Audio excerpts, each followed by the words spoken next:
Back now on Triad today, always good to welcome my good friend Sheila Jones. She's here also with a special guest. And Lori, let's take a look at these great folks. Sheila, of course, is Director of Development, among other things. She wears many hats at Mountain Valley Hospice and Palliative Care. Next to her, our good friend Bill Noble, who is Volunteer Resource Coordinator there. And we welcome both of you back to the show. How you doing? Thank you. Great to be here. Sheila, I'm going to start with you because, and sometimes we'll take segments and rerun them in the summer, so you never know exactly when something might rerun. But I'm saying that because April, which we're in now, is National Volunteer Month. And it's always good to talk about this anyway. I don't care what time of year. But specifically, what are you doing at Mountain Valley Hospice to salute volunteers in this big month?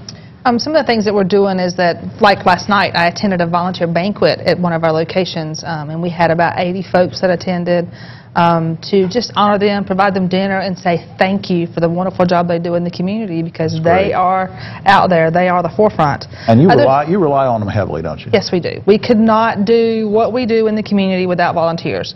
Yes, it's a requirement. We're mandated by Medicare, but the main part is that these are the people who are at the bedside, being the companions, being the friends, being the person that the other person can talk to, maybe running the errands for the families. Yeah, I want to talk to Bill about some of the specific duties. Bill, if somebody volunteers, and we'll get to how they can volunteer in a little bit, but let's say I'm a volunteer, what kind of specific duties would I have? What things can I volunteer for? What things can I do to help patients and their families?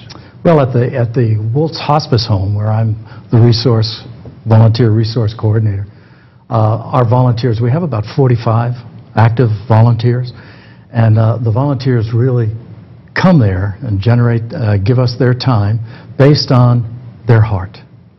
And the heart dictates what they do there. That's a great way of putting it. And what we do there. Of course, we find their talents, whatever they like to do. So if one's an artist or one's a... Maybe we have one who just comes in and her job every single week is to water the plants.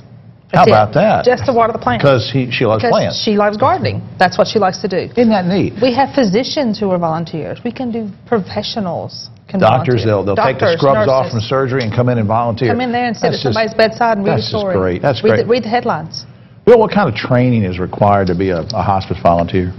Well, to start with, we begin with a 16-hour program. Usually it's 2 successive Saturdays. We run the course 3 or 4 times a year for the volunteers. We're already now starting to collect volunteers for July, for our July course. And we call that our basic training course. That's right. But then anything else that the volunteer might want to do in excess of just giving their heart to the home, such as feeding, such as bereavement, such as our newest program, Sacred Vigil, where no one passes alone, that requires additional training. That's just so important. And this is something either of you can answer, but I'm just curious because, and you alluded to this earlier, Sheila, that volunteers come from all over. I think people forget sometimes that you have offices, facilities just throughout, the area, even into Virginia. Can somebody who's looking at this say, well, I'd like to volunteer, but I don't live right near, where Bill does. I mean, can you volunteer in your area? Yes, we prefer that. That's easier on you and easier on us. With 16 counties, we let you volunteer at the places closest to where you live.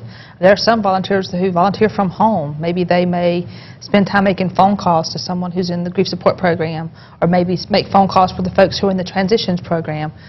Work with us just doing events for We Honor Veterans. Volunteers play many roles. So much to do, and we're going to put up this website now, because in case you're interested in volunteering, www.mtn, which stands for Mountain, mtnvalleyhospice.org. You can also call 336-789-2922 if you'd like to apply and find out more information about how you can volunteer. Very quickly, we're almost out of time, but Sheila, tour to Mayberry, Saturday, May 5th. How's it shaping up? Shaping up pretty good. Still seeking a few sponsors, but also letting folks sign up for the 100-mile, 44-mile, 19-mile, the 5K, even out of that Kids Fun Run. It's all coming together. This is run and walk and bike and... Run, walk, bike, For me, it would be like a crawl. Do you have a crawl event? Sure. I'd let you ride in the SAG vehicle. Yeah, I'll get in the side there. You know what SAG stands for, right? Yeah, I do. It's supposed to be support and gear, but I say it's support and can't go. Yeah, well, that's me. She just tagged me pretty good. Now, the website we just put up, we'll put it up again, Mountain Valley Hospice, mtnvalleyhospice.org, and that's a good overall place to go to find out about Tour to Mayberry and many other things. Bill and Sheila, thanks for everything. Thank you.